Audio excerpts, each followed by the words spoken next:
कई लोगों को कर नियोजन, टैक्स प्लानिंग और निवेश के उद्देश्य से हिंदू अविभाजित परिवार, जिसे सामान्यतः HUF कहा जाता है, बनाने की सलाह दी जाती है। लेकिन अक्सर यह नजरअंदाज कर दिया जाता है कि HUF बनाना गंभीर कानूनी, वित्तीय और पारिवारिक जटिलताओं को भी जन्म दे सकता है, विशेषकर संयुक्त परिवारों में। मेरे YouTube channel legal information law insights में आपका स्वागत है। आई एम एडवोकेट मुकुंद महाजन। आज के इस वीडियो में हम स्पष्ट रूप से समझेंगे HUF क्या है, HUF कौन बना सकता है, HUF कैसे बनाया जाता है, कर्ता की भूमिका, सदस्यों को आने वाली कानूनी और व्यावहारिक समस्याएं, तथा HUF के विभाजन और विघटन से जुड़ी चुनौतियां। भाग 1 हिंदू अविभाजित परिवार HUF क्या है? हिंदू अविभाजित परिवार HUF हिंदू कानून के अंतर्गत एक विशेष कानूनी इकाई है, जिसे आयकर अधिनियम 1961 के अंतर्गत एक अलग करदाता इकाई के रूप में भी मान्यता प्राप्त है। महत्वपूर्ण स्पष्टीकरण: HUF केवल उन्हीं परिवारों द्वारा बनाया जा सकता है जिन पर हिंदू कानून लागू होता है, जैसे हिंदू, बौद्ध, जैन और सिख। मुस्लिम, ईसाई, पारसी या यहूदी धर्म से संबंधित परिवार भारतीय कानून के अंतर्गत HUF नहीं बना सकते। HUF किसी समझौते या अनुबंध से नहीं बनता। यह हिंदू परिवार में जन्म से स्वतः अस्तित्व में आ जाता है। HUF के सदस्य: कर्ता, परिवार का मुखिया। सहभागी, कोपार्सेनर्स, वे सदस्य जिन्हें जन्म से संपत्ति में अधिकार प्राप्त होता है। अन्य सदस्य जैसे पत्नी, बहू आदि। हिंदू उत्तराधिकार संशोधन अधिनियम 2005 के बाद बेटियां भी बेटों की तरह समान अधिकार वाली सहभागी, कोपार्सेनर्स हैं। भाग 2 कर्ता कौन हो सकता है? महिला कर्ता से संबंधित स्पष्टीकरण: परंपरागत रूप से HUF का सबसे वरिष्ठ पुरुष सदस्य कर्ता होता था। महत्वपूर्ण कानूनी स्पष्टीकरण: 2005 के संशोधन और न्यायालयों की मान्यता के बाद, यदि बेटी सबसे वरिष्ठ सहभागी है, तो वह भी HUF की कर्ता बन सकती है। यह स्थिति न्यायालयों द्वारा स्वीकार की जा चुकी है और व्यवहार में मान्य है। कर्ता निम्नलिखित का प्रबंधन करता है: HUF की संपत्ति, व्यवसायिक गतिविधियां, आयकर रिटर्न और कर संबंधी कार्य, HUF की ओर से कानूनी निर्णय। हालांकि कर्ता पूर्ण स्वामी नहीं, बल्कि HUF संपत्ति का ट्रस्टी होता है। भाग 3 व्यवहार में HUF कैसे बनाया जाता है? हालांकि HUF कानून से स्वतः अस्तित्व में होता है, लेकिन व्यवहार में निम्नलिखित कदम उठाए जाते हैं। 1 HUF की घोषणा, 2 कर्ता की नियुक्ति, 3 अलग पैन कार्ड के लिए आवेदन, 4 HUF बैंक खाता खोलना, 5 पैतृक संपत्ति या वैध उपहारों को HUF में शामिल करना।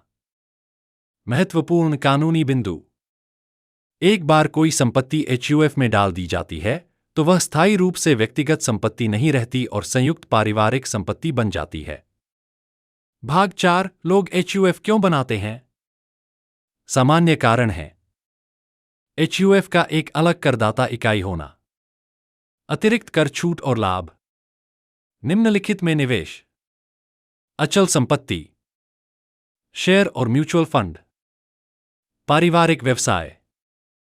लेकिन केवल कर बचत के उद्देश्य से HUF बनाना उचित नहीं है। भाग 5 HUF में कानूनी मुद्दे और व्यावहारिक चुनौतियां। 1 व्यक्तिगत स्वामित्व की समाप्ति।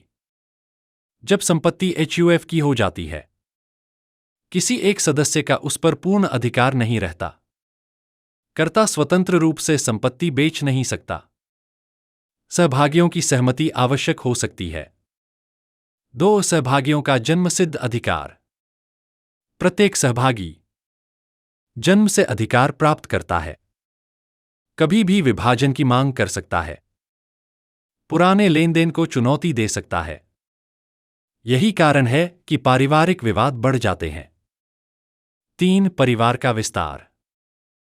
बच्चों के विवाह से सदस्यों की संख्या बढ़ती है, हिस्सेदार बढ़ते हैं, विवाद की संभावना बढ़ जाती है।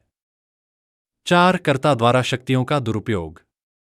यदि कर्ता बेईमानी करता है, एचयूएफ की संपत्ति का दुरुपयोग करता है, तो उसके विरुद्ध दीवानीवाद, निषेधाज्ञा, इंजंक्शन, कर्ता पद से हटाने की कार्यवाही की जा सकती है।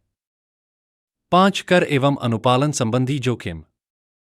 एचयूएफ आय का गलत प्रबंधन होने पर आय का क्लबिंग, दंड, पेनल्टी, कर विभाग की जांच का सामना करना पड़ सकता है।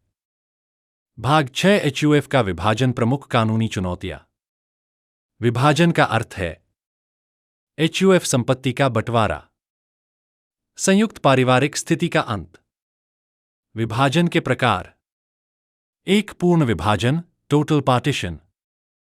2. आंशिक विभाजन, पार्शियल पार्टीशन, 1985 के बाद कर उद्देश्यों से मान्य नहीं। कानूनी जटिलताएं: संपत्ति का मूल्यांकन, सभी सहभागियों की सहमति, नाबालिग होने पर न्यायालय की अनुमति, दस्तावेजीकरण की समस्याएं। मौखिक विभाजन कानूनन मान्य है, लेकिन सिद्ध करना अत्यंत कठिन होता है। भाग 7 एचयूएफ का विघटन, क्या यह आसान है? एचयूएफ का विघटन कंपनी की तरह सरल नहीं है। एचयूएफ तभी समाप्त होता है जब सभी संपत्तियों का पूर्ण विभाजन हो जाए, संयुक्त स्थिति पूरी तरह समाप्त हो जाए। विभाजन के बाद भी यदि रिकॉर्ड स्पष्ट न हो तो विवाद जारी रह सकते हैं। निष्कर्ष: एचयूएफ एक शक्तिशाली कानूनी और वित्तीय व्यवस्था है, लेकिन यह संवेदनशील और जटिल भी है।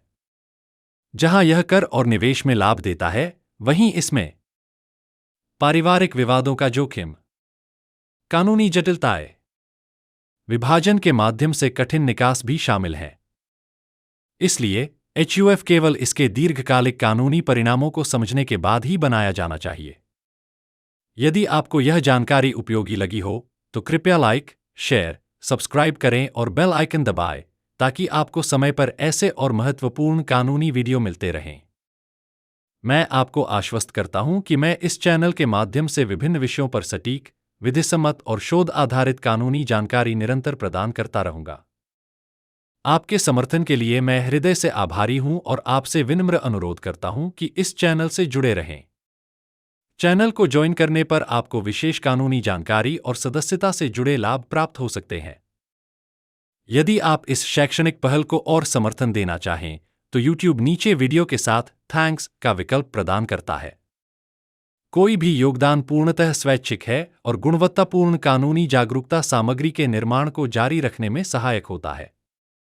यह वीडियो देखने के लिए आपका बहुत बहुत धन्यवाद। अगले वीडियो में फिर मुलाकात होगी।